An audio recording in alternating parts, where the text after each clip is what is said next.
Las colinas guardaron su silencio más tiempo que cualquier camino, y una sola ventana de una cabaña vigilaba mientras las estaciones pasaban sobre ella como páginas en un libro de contabilidad. Una familia anidaba allí, apilada como anillos en un tocón antiguo, donde nacimientos y entierros parecían compartir el mismo pequeño pedazo de tierra. Los lugareños recuerdan los rumores, los registros recuerdan las lagunas. Lo que comienza como un dolor privado se expande en un patrón que desafía la sangre, la ley y la memoria, revelando un secreto del siglo XX que la mayoría preferiría dejar sin nombre. Antes de sumergirnos, por favor suscríbete si valoras las investigaciones lentas y cuidadosas que siguen el papel, el clima y los testigos silenciosos del lugar. Las crestas del sur del condado de McDowell, Virginia Occidental, despertaron a un cielo de finales de otoño del color del estaño, con el frío matinal filtrándose bajo a través del bosque, en un lunes de principios de noviembre de 1961. La escarcha plateaba la hierba de escoba y un arroyo fluía bajo una fina capa de hielo, golpeando las piedras como una mano cuidadosa. Una cerca de rieles partidos se inclinaba hacia una cabaña de una sola habitación, cuya pequeña ventana nublada observaba el claro como si fuera un ojo.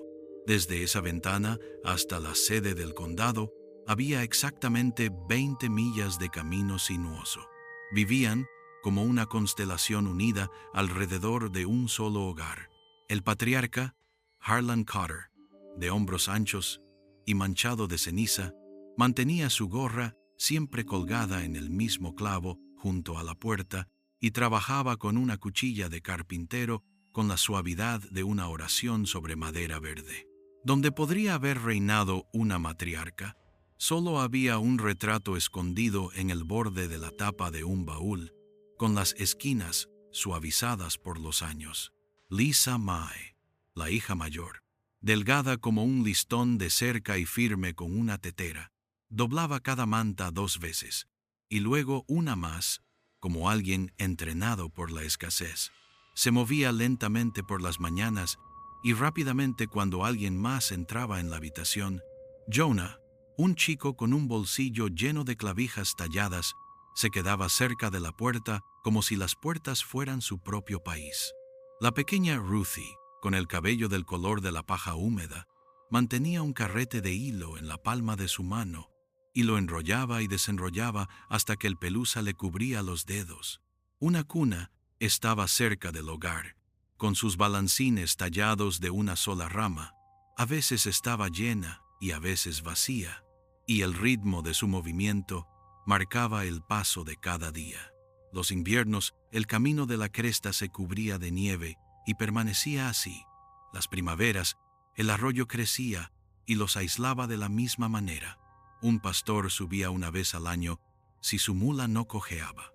Los suministros llegaban en trineo o no llegaban en absoluto.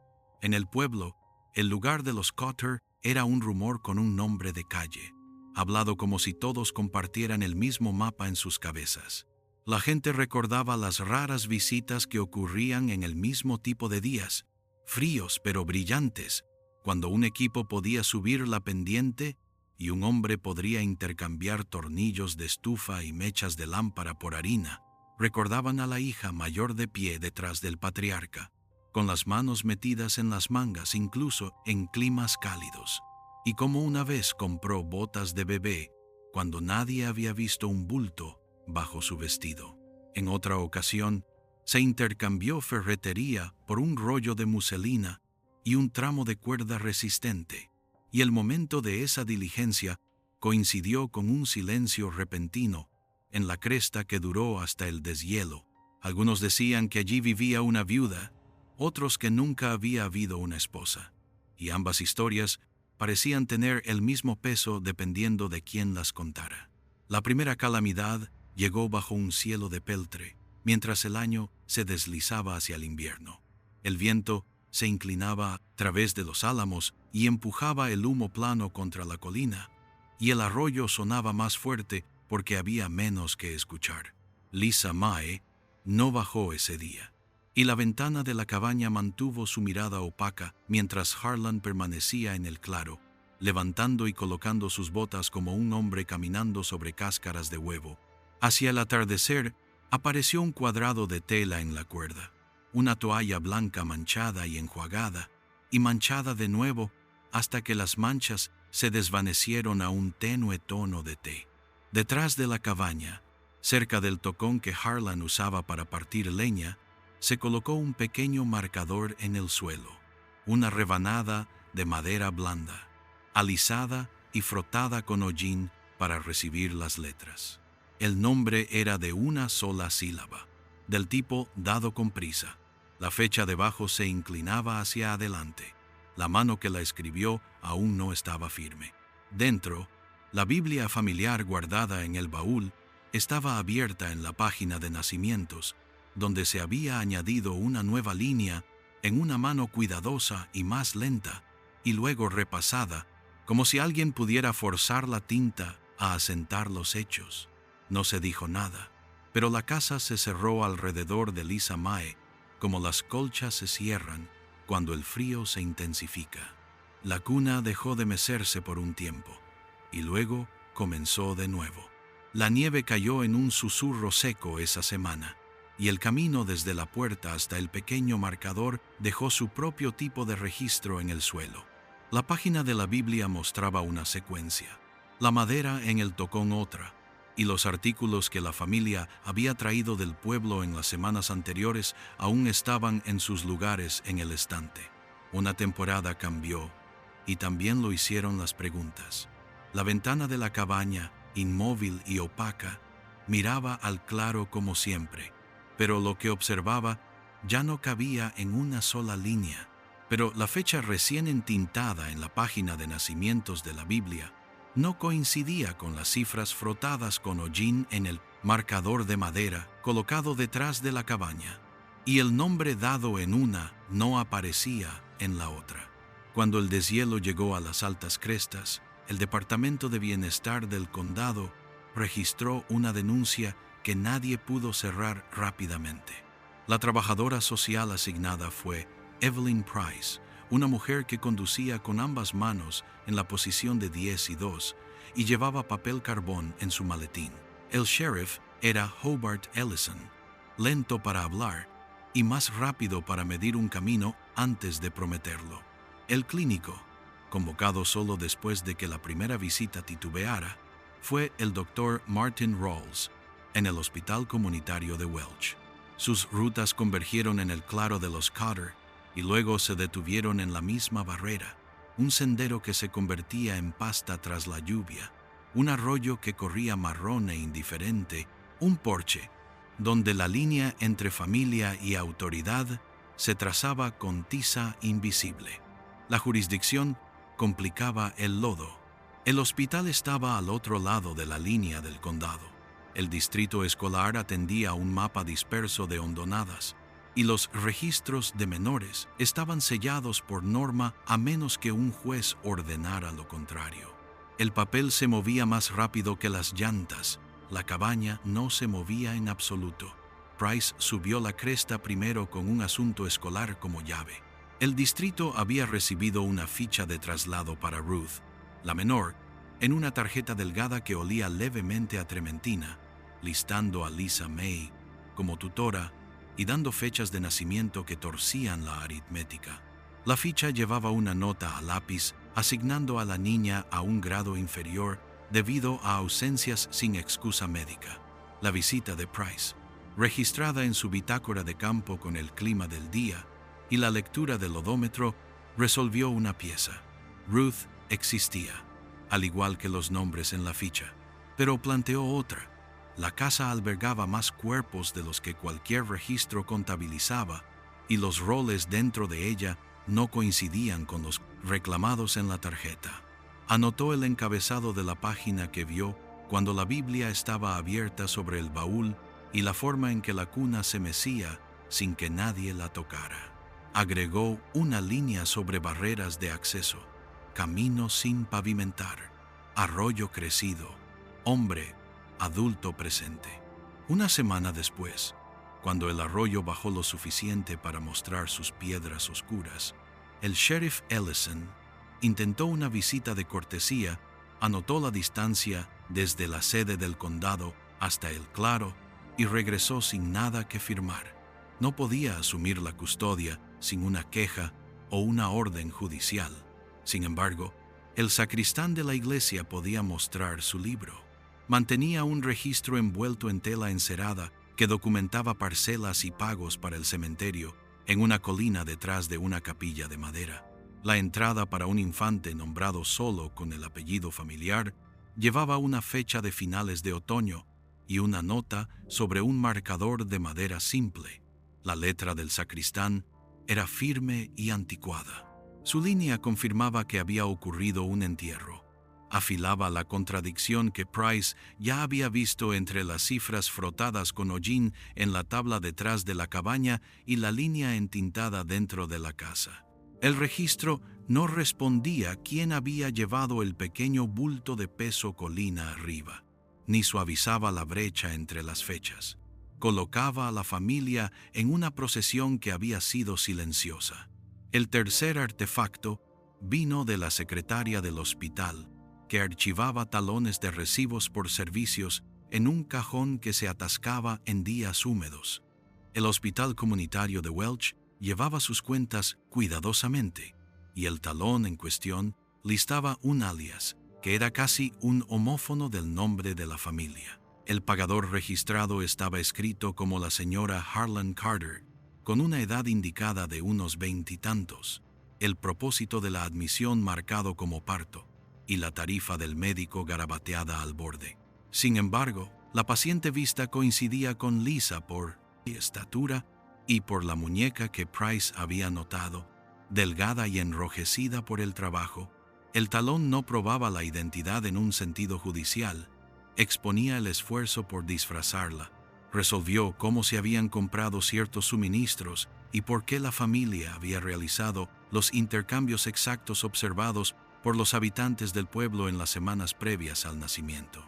Planteó la siguiente pregunta: si un hombre falso pagó por la cama en la sala de mujeres, ¿quién firmó para el alta? ¿Y qué recién nacido salió del edificio? El punto de inflexión vino de la sangre y del amarilleo que siguió. A principios de primavera, un bebé en la cabaña cayó en un silencio apático que ni siquiera el arroyo podía ahogar. Lisa fue llevada abajo por un vecino con un camión de plataforma que tenía suficiente agarre en las llantas para subir la pendiente. En la sala de emergencias, una enfermera registró un peso que marcaba bajo para la edad y un esclerótico del color de la crema vieja. El Dr. Rawls ordenó lo que podía sin un tutor presente: preparativos para una posible transfusión de intercambio, un hematocrito y serología simple. Las historias clínicas luego se refirieron a fallo en el desarrollo y a la amenaza de eritroblastosis fetalis, una etiqueta consistente con la era para la enfermedad hemolítica cuando la sangre materna e infantil no coincidían. El infante fue colocado bajo una lámpara sombreada, mientras el laboratorio tipificaba las tarjetas de sangre con el estacato practicado de pipetas y papel. Rawls necesitaba consentimiento para proceder más allá de medidas temporales. Price y Ellison se encontraron con él en un corredor que canalizaba el olor a carbólico hasta un sabor casi metálico en el fondo de la garganta. Un magistrado accedió a una orden limitada que otorgaba al hospital autoridad para atención inmediata y autorizaba al sheriff a buscar al hombre adulto que había aparecido en el hogar en visitas previas. El hombre llegó por su cuenta y con su gorra en la rodilla.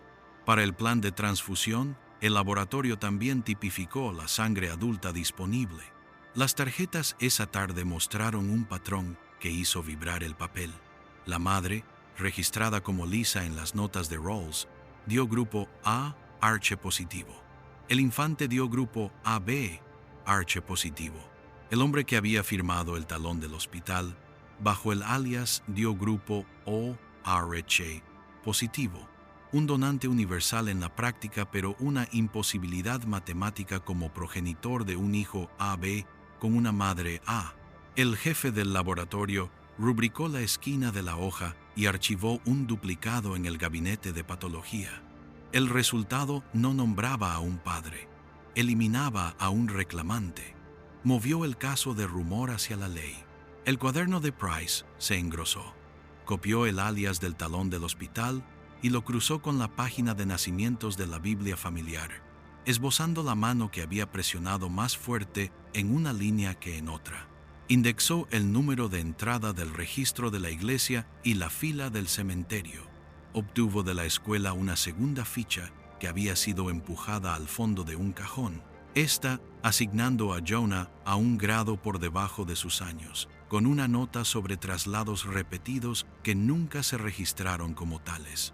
Cada artefacto traía un pequeño cuadrado de luz y desplazaba la oscuridad a otro lado. En una entrada, introdujo otro término clínico que había tomado del resumen provisional de Rawls: fiebre puerperal, notada en el curso posparto de la madre, tratada empíricamente con penicilina. El hospital pudo estabilizar al infante ese día solo con una transfusión parcial. Pruebas adicionales requerirían tiempo y consentimiento, y el tiempo no siempre viajaba cuesta arriba. El sheriff solicitó una audiencia. Dado que involucraba a un menor y tocaba tanto estatutos de salud como penales, el juez del condado se reunió en privado y mantuvo a la prensa al final del corredor. La acusación nombró cargos que el código había llevado por generaciones y que la mayoría de los ciudadanos pensaban que pertenecían a cuentos de advertencia: incesto como delito grave, contribución a la delincuencia de un menor y negligencia infantil. La defensa asignada al hombre enmarcó el entorno antes que cualquier estatuto. Una casa en la cresta aislada por el clima, una familia acostumbrada a crear sus propias reglas, una mayor criada sin instrucción formal en la ley, y un adulto que confundió la costumbre doméstica con una relación legal. Avanzó en la lógica de la indoctrinación y el aislamiento, sugiriendo que lo que parecía deliberado en la ciudad podría ser lo predeterminado en una montaña donde los caminos fallaban y las necesidades se improvisaban. La fiscalía apiló sus piezas silenciosas. Un registro de cementerio en una mano más antigua que la de cualquier oficial. Un recibo de hospital que no podía ocultar su propio error ortográfico cuidadoso, una ficha de traslado escolar que convertía a una niña en tutora. Un registro de trabajadora social con fechas que coincidían con ciclos de retiro y reaparición, y una hoja de laboratorio que excluía a la única persona que había intentado ocupar el nombre de esposo. Su teoría se centraba en el ocultamiento y la intención, no en la pobreza.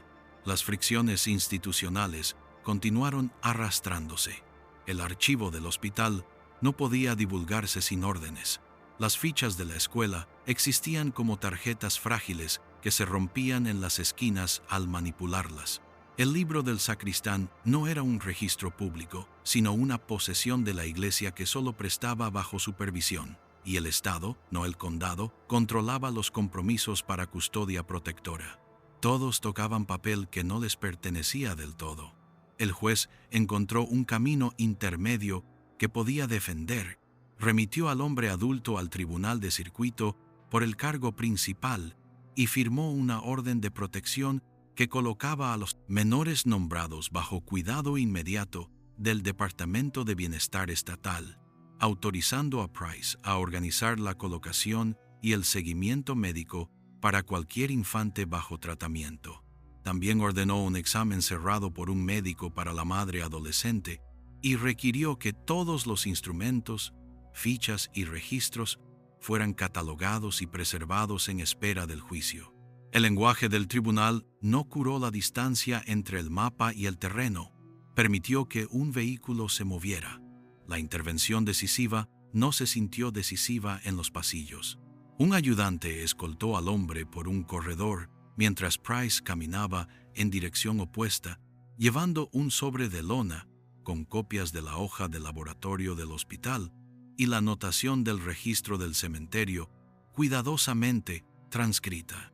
Rawls regresó al infante y escribió una nota autorizando la observación continua por hemólisis y signos de rebote de ictericia. La ventana de la cabaña aún vigilaba el claro que siempre había observado, pero al anochecer la cuna estaba en una habitación diferente y la página de nacimientos de la Biblia había sido fotografiada como evidencia. El caso había pasado de susurros y fechas desparejas a un sistema que pediría veredictos por regla. La próxima decisión no tendría lugar en la cresta, se programaría en un expediente, en una sala de audiencias, donde las estaciones importaban menos que el procedimiento y donde la tinta, por un tiempo, prevalecería. A finales de marzo de 1962, la orden de protección entró en vigor más allá del corredor y llegó hasta la cresta. Un coche del condado alcanzó el claro tras 2 intentos y llevó a Jonah y Ruth a un hogar temporal en Welch, donde se alinearon catres en un gimnasio adaptado y a cada niño se le dio un pequeño baúl de hojalata con cerradura. El infante permaneció en el hospital, registrado como bajo de peso con la ictericia, retrocediendo bajo una luz sombreada. Lisa fue admitida para observación, descanso en la planta de mujeres, tratada por fiebre puerperal y puesta en un plan de nutrición que el personal de enfermería podía mantener sin el consentimiento familiar. El expediente de la trabajadora social muestra una secuencia durante ese mes. Primer alojamiento, asegurado, registros escolares solicitados, inmunizaciones programadas y una orden permanente para revisiones semanales de bienestar en la dirección temporal. A mediados de abril de ese año, el Tribunal de Circuito emitió una acusación formal por el cargo principal, y el hombre adulto fue retenido sin fianza a la espera de una declaración. La historia clínica del hospital registró el curso del infante como reservado pero en mejora, el hematocrito estabilizado, la alimentación tolerada, el aumento de peso modesto pero constante. Una nota de consulta reafirmó la impresión anterior de enfermedad hemolítica en el recién nacido, usando el lenguaje de la época, y recomendó un monitoreo continuo para la ictericia de rebote tras el alta. El distrito escolar, habiendo recibido autorización del tribunal, revirtió las entradas de traslado que habían asignado a una niña el rol de tutora y registró a Ruth y Jonah por sus edades correctas en grados que coincidían con sus pruebas de lectura. Su asistencia comenzó a formar un patrón que el registro podía seguir. El caso se resolvió en el juzgado a principios de agosto de 1962, con la sala cerrada a la prensa y el expediente marcado solo con iniciales. El acusado se declaró culpable de incesto y de contribuir a la delincuencia de un menor. El juez impuso una condena medida en años, no en meses no menos de 5, con elegibilidad para libertad condicional condicionada a la revisión de la Junta y la finalización de un programa obligatorio del Estado que, en ese momento, consistía principalmente en asignaciones de trabajo y asistencia a la capilla. También firmó una orden de custodia permanente que colocaba a los menores bajo la supervisión del Departamento de Bienestar Estatal hasta que cada uno alcanzara la mayoría de edad, con autoridad para consentir atención médica y determinar alojamientos sin contacto adicional con la familia, a menos que se juzgara terapéutico. Lisa fue transferida del hospital al cuidado del condado con un plan que incluía convalecencia, tutorías privadas para completar el grado y seguimiento con el Dr. Rawls para evaluación posparto.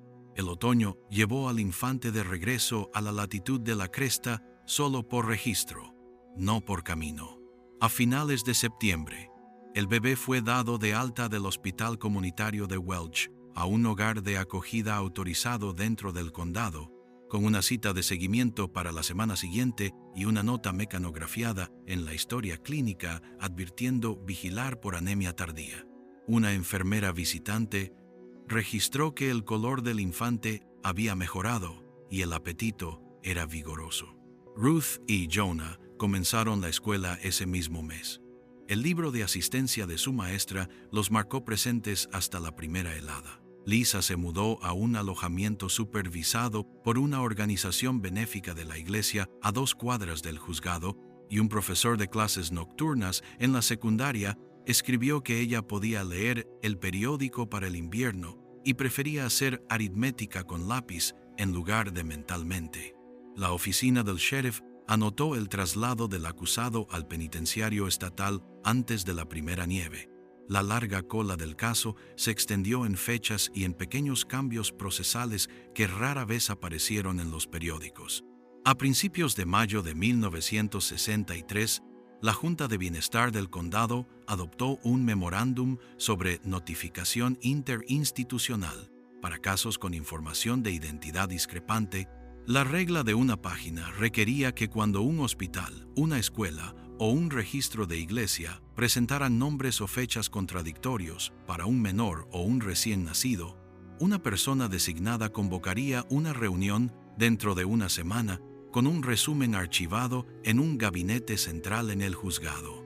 El memorándum usaba un lenguaje claro y sin números de estatutos.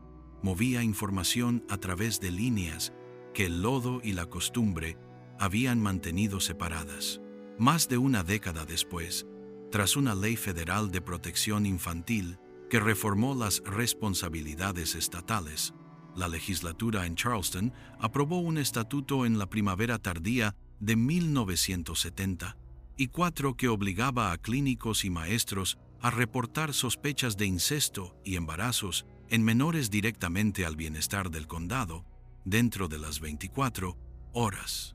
El hospital donde practicaba Rawls revisó sus formularios de admisión de maternidad para incluir un campo de relación declarada y un segundo campo para un nombre alternativo, y agregó una casilla para activar una consulta de servicios sociales cuando la edad declarada o la relación de tutoría de un paciente generaban preguntas.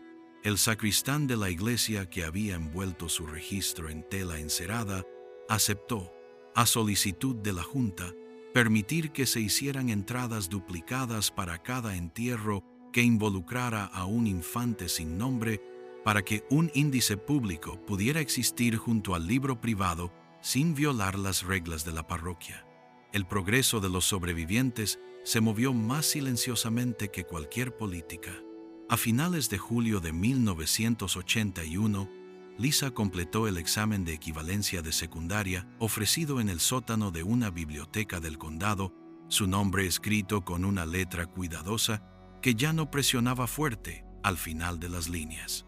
Un año después, comenzó a trabajar en una lavandería detrás de la calle principal y más tarde aceptó trabajos de costura para vecinos que pagaban en efectivo o en pasteles.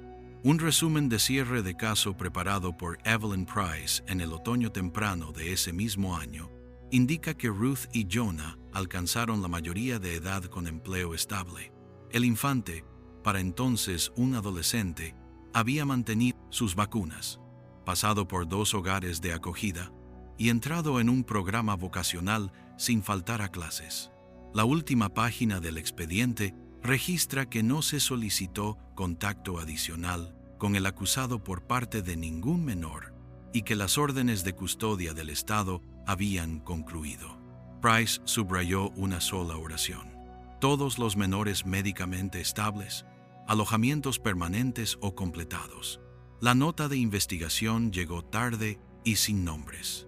En el invierno temprano de 1999, una universidad estatal publicó un breve artículo sobre bucles de parentesco en comunidades mineras aisladas, citando casos anonimizados recolectados durante varias décadas. El artículo no identificó la cresta, el arroyo o la cabaña, pero su tabla sobre contradicciones documentales, alias en recibos de hospital, entradas desalineadas en la Biblia familiar, registros de entierro sin nombres completos y tarjetas de traslado escolar que asignaban tutoría a menores reflejaba las piezas que habían llevado este caso de rumor a registro.